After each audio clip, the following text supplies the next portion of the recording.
Dans cette vidéo, nous allons identifier notre société et paramétrer le volet international. Alors, sans plus tarder, pour identifier notre société, nous allons nous rendre compte que nous avons besoin encore de certains éléments. Bon, a priori déjà, nous pouvons renseigner ici la forme juridique. Nous allons mettre SA, Société Anonyme, au capital de 10 millions. Okay. Commentaire. Capital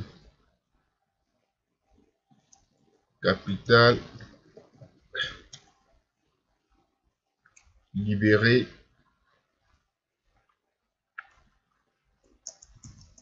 de 2K au 31 décembre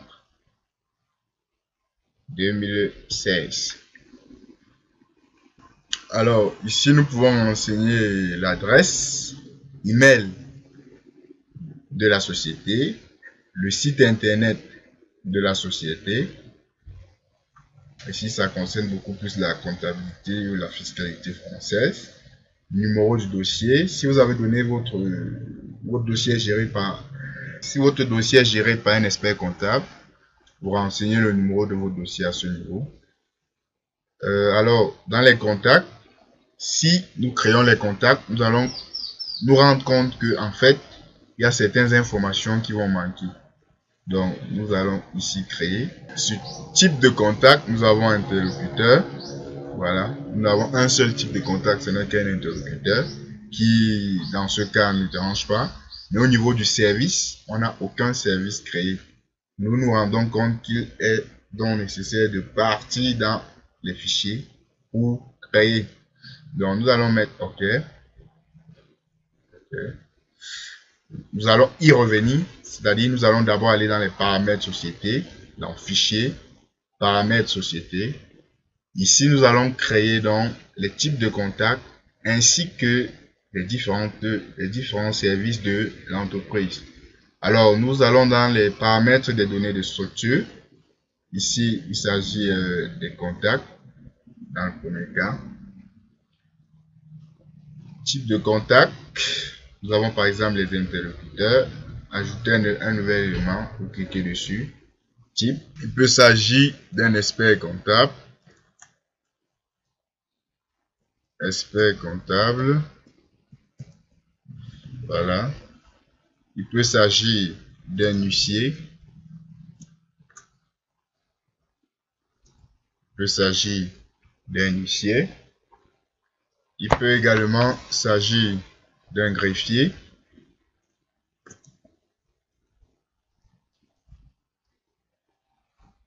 Il peut s'agir d'un avocat. Donc ici, vous mettez tous les différents personnes qui traitent avec l'entreprise, tous les différents contacts de l'entreprise. Voilà. Nous cliquons sur enregistrer. Nous avons créé ici les contacts. Nous allons créer maintenant les services de l'entreprise. Ici, nous avons le service, nous allons dire la direction.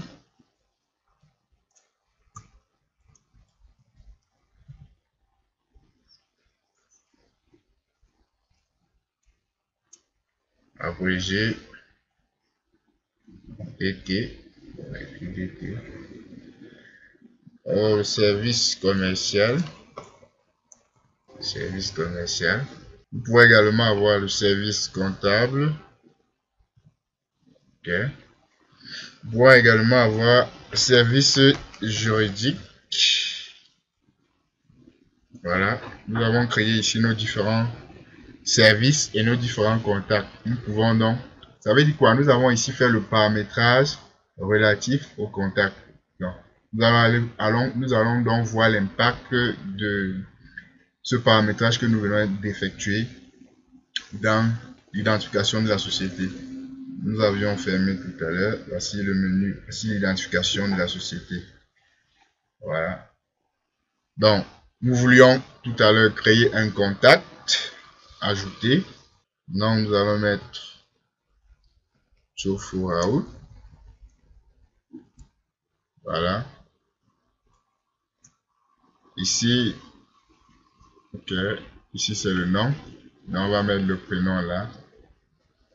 Service. Il travaille dans quel service? La direction. Si c'est le comptable, vous mettez au niveau de la comptabilité. Donc, nous allons renseigner ici la fonction PCA. Voilà. Nous pouvons ici renseigner les coordonnées de monsieur Tchofou Raoul. Son code postal, sa région, bien entendu. Vous voyez qu'ici, nous n'avons pas encore créé de pays. Mais nous pouvons quand même renseigner Cameroun.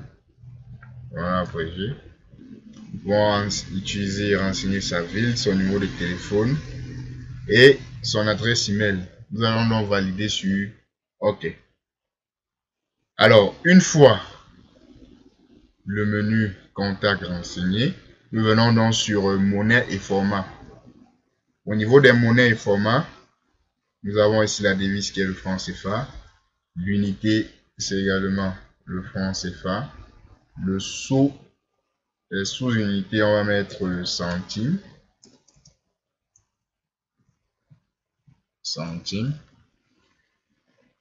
Indiquer la devise dans laquelle sont convertis les montants si l'invertisseur est activé. Alors, nous ici, nous ne travaillons qu'avec le franc CFA. Donc, en fait, nous allons mettre aucune. Les formats, c'est-à-dire, vous voulez comment est-ce que vont s'afficher vos chiffres. Nous avons 1, le premier chiffre, si c'est par exemple 1000, le chiffre 1000. On va écrire 1, bas espacement, on va écrire 3 0. Ici, il y a la virgule, ça va prendre 2 chiffres après la virgule. Le menu IFRS, ça c'est plus pour les sociétés qui sont cotées en bourse. Est-ce qu'ils appliquent les normes IFRS? Ça dépend de vous. Si vous êtes une société cotée en bourse, vous pouvez donc soit appliquer ou non ces normes en question. Alors, en ce qui concerne les fichiers liés, ici vous pouvez donc renseigner chaque fichier. Le fichier comptable, vous pouvez cliquer là sur les 3 points et ça va vous ouvrir une fenêtre où vous irez renseigner, ouvrir le dossier dans lequel se situe votre fichier commercial. Alors, c'est la même chose. Les préférences. Au niveau des préférences, on nous dit ici sélection de compte. Dans les fenêtres de gestion ou de sélection, il est possible de sélectionner le tiers ou la section analytique en fonction de son numéro ou de son abrégé. Donc tiers, ici ça va nous afficher quoi? Lorsqu'on va ouvrir par exemple les comptes tiers, ça va nous afficher les numéros ou les abrégés. Donc nous allons laisser numéro ici et nous pourrons venir lorsque nous serons dans la création des tiers au besoin.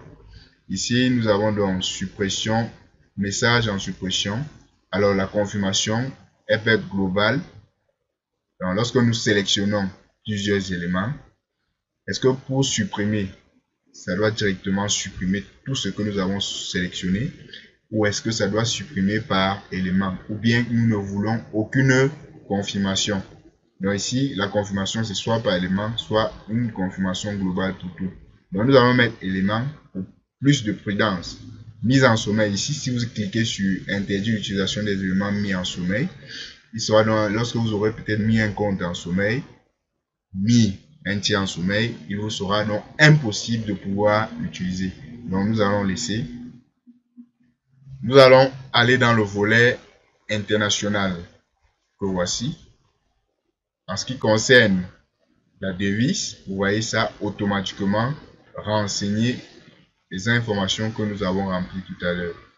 Automatiquement. Ça veut dire que si nous changeons une information ici, elle va également changer de l'autre côté nous venons de remplir, c'est-à-dire dans l'identification de la société.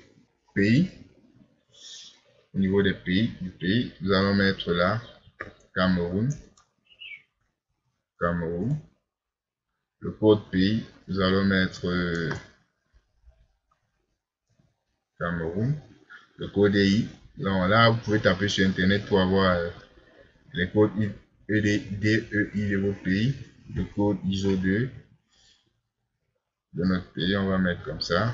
Ok, nous ne sommes pas dans l'espace EPA. Et nous allons cliquer sur OK.